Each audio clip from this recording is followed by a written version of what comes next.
नमस्कार साथियों, the determination YouTube channel पर एक बार फिर से आप सबों का हार्दिक स्वागत है। आज हम लोग भारतीय राज्य व्यवस्था में कार्यपालिका के अंतर्गत जो राष्ट्रपति टॉपिक को पढ़ रहे हैं, आज उसको फिर से एक बार कंटिन्यू करते हैं। और पिछला 2 क्लास चूँकि राष्ट्रपति के ऊपर हो चुका है, तो ये तीसरा भाग 3 राष्ट्रपति भाग 3, जिसमें आज हम लोग कुछ बहुत ही महत्वपूर्ण अनुच्छेद पर, कुछ महत्वपूर्ण आर्टिकल्स पर चर्चा करने जा रहे हैं। हम लोग सीधे चलते हैं, आज के सत्र के, आज के क्लास को प्रारंभ करते हैं। आज सबसे पहले हम लोग जानने का प्रयास करते हैं संविधान का आर्टिकल 59 यानी अनुच्छेद 59, जिसमें राष्ट्रपति पद के लिए जो शर्तें हैं उसका जिक्र है।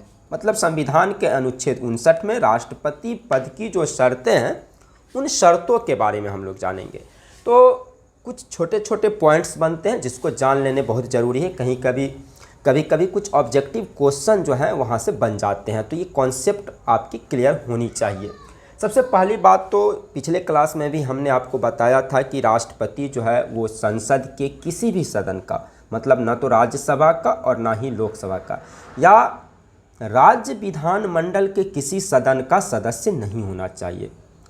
जो राष्ट्रपति के पद पे निर्वाचित होते हैं, अगर उससे पूर्व वो संसद के किसी सदन के सदस्य हैं या राज्य विधानमंडल के किसी सदन के सदस्य हैं, तो ऐसी स्थिति में राष्ट्रपति के पद पे निर्वाचित होने के बाद उन्हें अपने पद ग्रहण से पूर्व जो है त्यागपत्र देना होगा।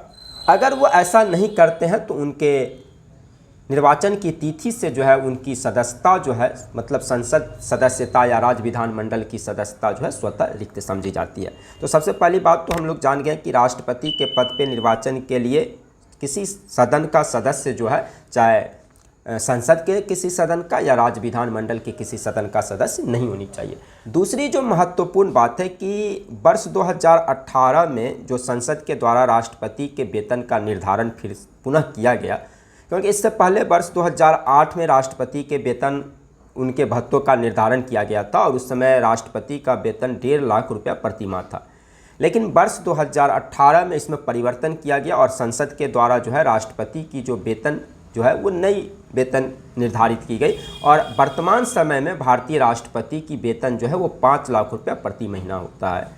दूसरी बात है कि राष्ट्रपति पद पर जो व्यक्ति निर्वाचित होते हैं उन्हें फ्री आवासीय सुविधा जो होती है, निःशुल्क आवासीय सुविधा, चूँकि हम जानते हैं कि हमारे जो देश के राष्ट्रपति होते हैं, राष्ट्रपति भवन उन्हें आवंटित की जाती है, जहाँ पे अगर आप राष्ट्रपति भवन हमारी गौरव का प्रतीक है, उसकी खूबसूरती काफ़ी प्रसिद्ध है और राष्ट्रपति भवन में बहुत सारे कर्मचारी जो होते हैं वो काम करते हैं। तो राष्ट्रपति भवन जो है आवास के रूप में राष्ट्रपति को बिल्कुल निःशुल्क प्राप्त होते हैं। उसके अलावा जो अन्य भत्ते होते हैं, जो परिलब्धियां होती है राष्ट्रपति को, वो सभी जो संसद के द्वारा निर्धारित की जाती है वो सभी राष्ट्रपति को प्राप्त होते हैं। एक महत्वपूर्ण बात यह है कि आर्टिकल 59 के 4 में ये स्पष्ट रूप से कह दिया गया है कि राष्ट्रपति के पद पे रहते हुए उनकी जो वेतन है या उनके जो भत्ते हैं या अन्य जो लब्धियां हैं, उनमें किसी भी प्रकार की आप कटौती नहीं कर सकते हैं। अब हम लोग आते हैं सीधे संविधान के अनुच्छेद 60 पर, जिसमें राष्ट्रपति पद के शपथ का जिक्र है। सबसे पहला तो यहाँ एक ऑब्जेक्टिव क्वेश्चन बनता है कि राष्ट्रपति को उनकी पद की शपथ कौन दिलाता है। तो हम इस बात को जान लें कि देश के राष्ट्रपति को उनके पद की शपथ जो है हमारे देश के सुप्रीम कोर्ट के जो चीफ जस्टिस होते हैं, मतलब मुख्य न्यायाधीश होते हैं, वो राष्ट्रपति को उनके पद का शपथ दिलाते हैं। मतलब क्लियर है कि देश के राष्ट्रपति का शपथ जो है माननीय सुप्रीम कोर्ट के जो मुख्य न्यायाधीश होते हैं उनके द्वारा राष्ट्रपति को शपथ दिलाई जाती है। कभी कभी एक क्वेश्चन यहाँ पे बन जाते हैं कि अगर उस समय चीफ जस्टिस का पद खाली हो तो ऐसे कंडीशन में राष्ट्रपति को कौन से व्यक्ति शपथ दिलाएंगे। तो ध्यान रखेंगे हम कि अगर चीफ जस्टिस का पद खाली है तो जो सुप्रीम कोर्ट का दूसरा वरिष्ठतम जज होगा वो राष्ट्रपति को उनके पद की जो शपथ है वो दिलाते हैं। इसी प्रकार अगर मान लेते हैं कि दूसरा वरिष्ठतम जज का पद भी रिक्त हो, तो जो अन्य वरिष्ठतम जज होंगे उस समय सुप्रीम कोर्ट के, वो राष्ट्रपति को उनके पद की शपथ दिलाते हैं। तो सबसे पहली बात कि राष्ट्रपति की शपथ के बारे में जान लेते हैं कि आर्टिकल 60 में जिक्र है, और इसमें राष्ट्रपति की शपथ के बारे में कौन शपथ दिलाते हैं उनको, तो देश के सर्वोच्च न्यायालय के जो मुख्य न्यायाधीश हैं वो राष्ट्रपति को उनके पद की शपथ दिलाते हैं। दूसरी जो महत्वपूर्ण बात है कि राष्ट्रपति अपनी शपथ में किन बातों का शपथ लेता है, तो मूलतः हम 3 पॉइंट को यहाँ पे फाइंड आउट करते हैं जो राष्ट्रपति के शपथ की 3 मुख्य बातें। कि सबसे पहली बात कि राष्ट्रपति जो है वो श्रद्धापूर्वक अपनी कार्य पालन का शपथ लेता है। दूसरी जो महत्वपूर्ण बात होती है कि संविधान और विधि के संरक्षण, उसके परिरक्षण और उसके प्रतिरक्षण की शपथ जो है वो राष्ट्रपति लेते हैं। और जो तीसरी महत्वपूर्ण बात है वो ये है कि राष्ट्रपति जो है वो भारत की जनता की सेवा और कल्याण में निरत रहने की शपथ लेते हैं। तो इस तरह से यहाँ पे एक ऑब्जेक्टिव क्वेश्चन जरूर हम ध्यान में रखेंगे कि राष्ट्रपति को उनके पद का शपथ कौन दिलाते हैं, और ये कई सारे प्रतियोगिता परीक्षाओं में कई दफ़े पूछी जा चुकी है। अब एक चीज़ जान लेते हैं आर्टिकल 56, जहाँ पे राष्ट्रपति के पदावधि का जिक्र है। याद कीजिए, एक बार हम लोग रिकॉल कर लेते हैं, रिपीट कर लेते हैं। हमने आर्टिकल 52 से, जहाँ से कार्यपालिका की अनुच्छेद शुरू होती है, वहाँ से राष्ट्रपति को देख रहे हैं। तो अनुच्छेद 52 में अगर आप देखते हैं तो राष्ट्रपति का पद अनुच्छेद 52 में है।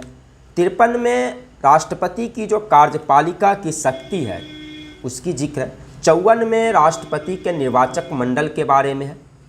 55 में आप देखिए कि राष्ट्रपति की जो निर्वाचन की रीति है वो क्या है उसके बारे में।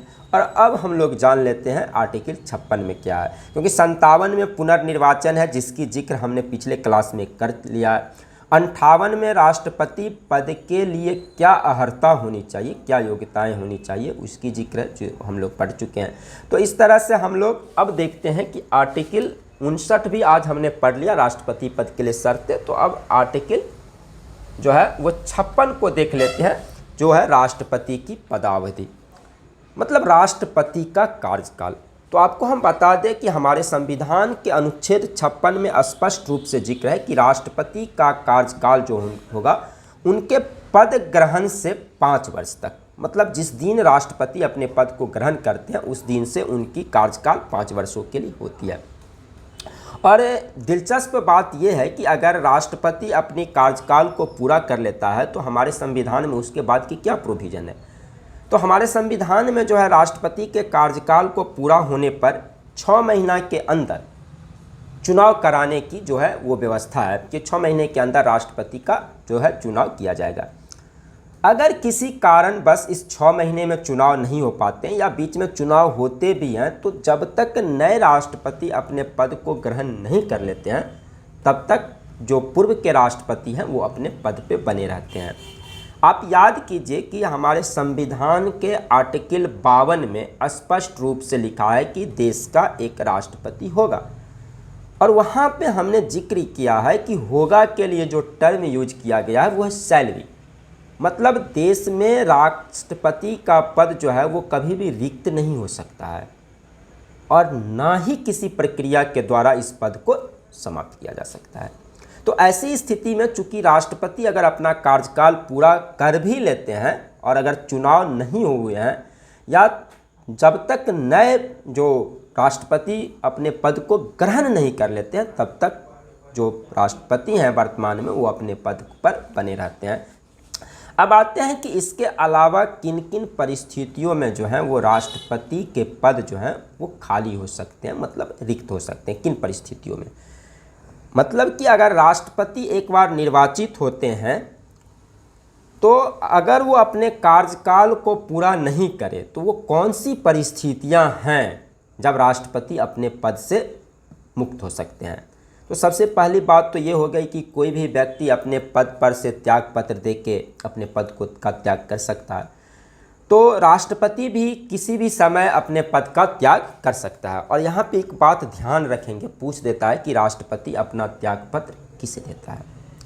तो राष्ट्रपति अपना त्याग पत्र जो है वो देश के उपराष्ट्रपति के नाम संबोधित करता है।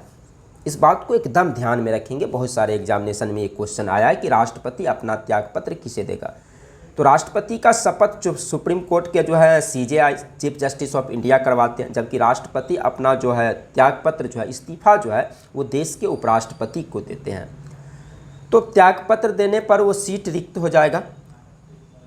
और दूसरा, अगर मान लेते हैं कोई अन्य कारण है, जैसे मान लेते हैं कि राष्ट्रपति के निर्वाचन की को रद्द किया गया हो या उसकी निर्वाचन संबंधी कुछ त्रुटि हैं, तो वैसे कंडीशन में भी राष्ट्रपति अपने पद के लिए अहरक नहीं होते हैं, उनके पद की अहर्ता समाप्त हो जाती है। इसके अलावा अगर हम देखें तो पद पे रहते हुए अगर राष्ट्रपति की मृत्यु हो जाती है तो ऐसे कंडीशन में भी राष्ट्रपति का पद जो है वहाँ पर वो रिक्त हो गए। या एक जो अन्य संवैधानिक प्रोसेस है जिसका जिक्र आज के क्लास में हम करेंगे, अनुच्छेद 61 की जिक्र करेंगे।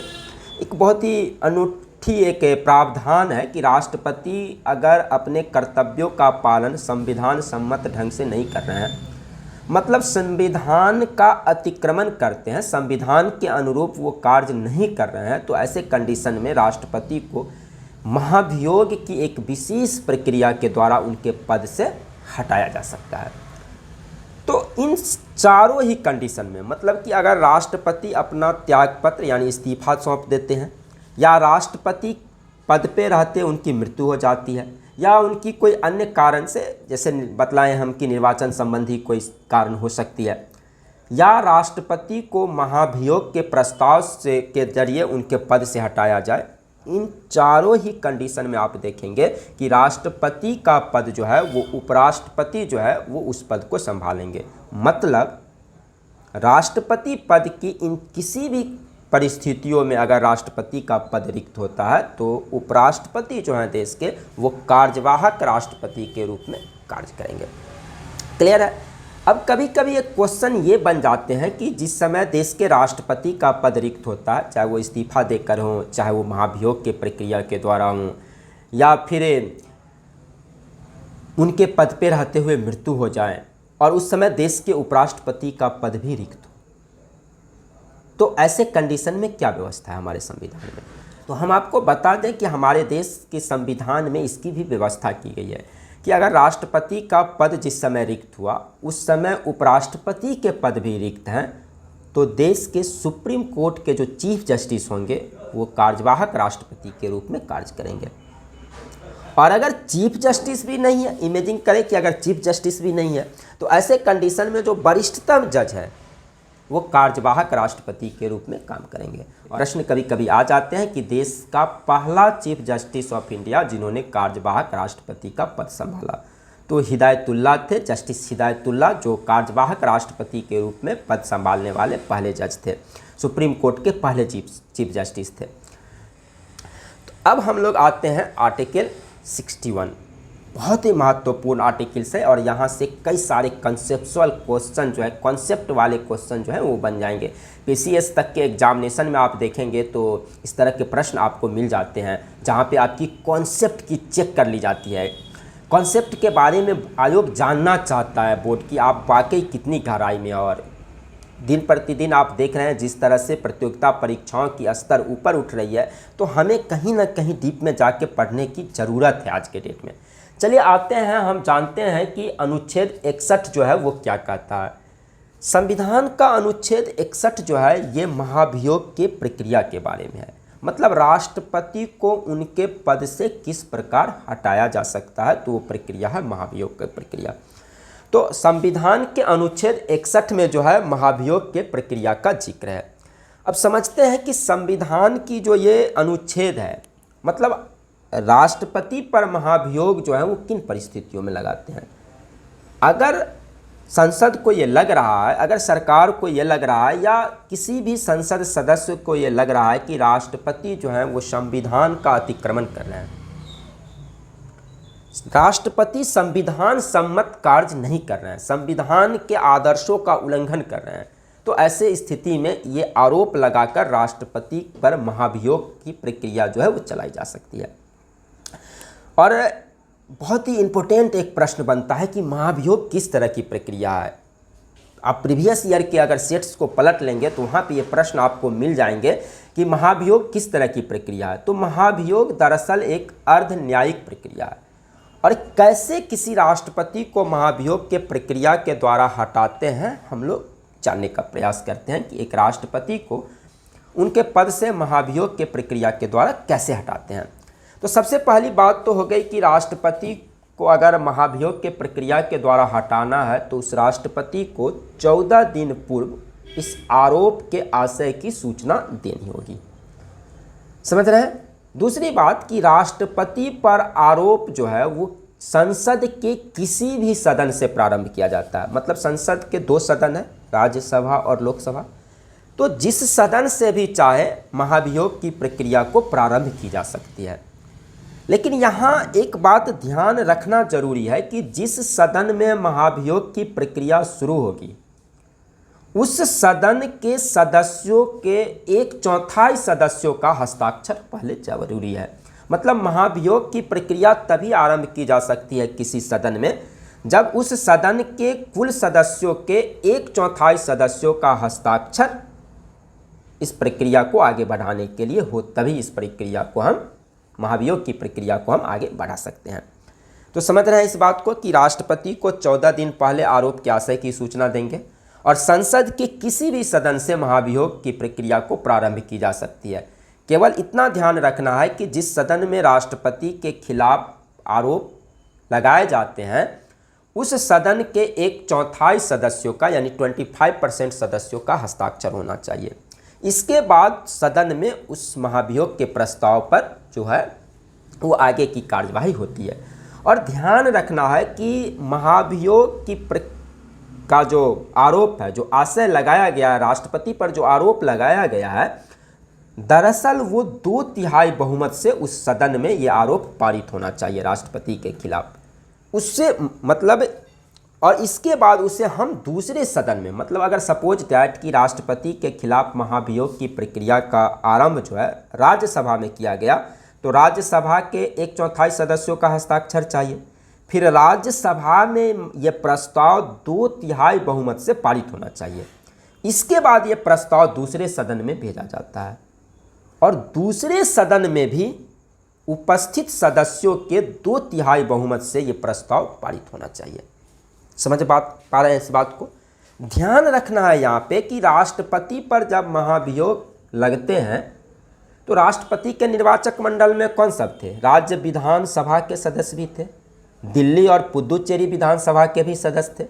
लेकिन जब राष्ट्रपति पे महाभियोग का प्रस्ताव लाया जाता है तो उसमें दिल्ली और पुदुचेरी विधानसभा के सदस्य भाग नहीं लेते हैं या राज्य विधानसभा के सदस्य भी भाग नहीं लेते हैं।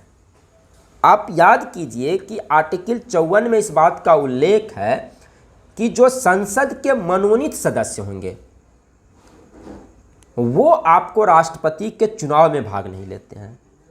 लेकिन राष्ट्रपति पर अगर महाभियोग का प्रस्ताव लाया गया है तो वो उसमें हिस्सा लेंगे।